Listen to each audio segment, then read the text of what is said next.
Double tragedy, first the quake and then the deluge as levees failed, flooding the village of Tulu in northwestern Syria's Idlib province.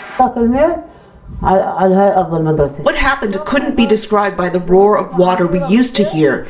It was like tanks were coming to kill us. We can't really describe the scene that happened other than a disaster.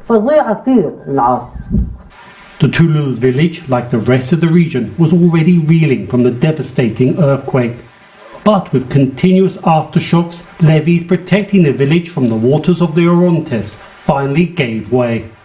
بالنسبة لهذا الستر الترابي تأثر تأثيرا كبيرا. The earthquake greatly affected the levees, which caused cracks in the land, including in the levee between the nearby dam and our village. Eventually, the levees failed, causing a surge of water. There are more than 40 houses that were completely destroyed. منزل مدمر كما تشاهدون الآن. Tulu village was host to many refugees who had fled the nation's civil war. But despite the desperate efforts, they couldn't save the village, with 700 families made homeless by the flood. The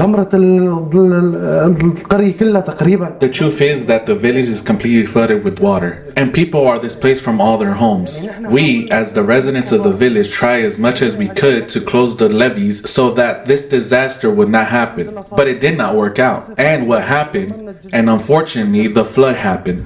Now, the village's inhabitants are cold and wet and, like the whole region, are waiting for help amid sub-zero winter temperatures, with the fear that dams in the area could fail, triggering yet more floods.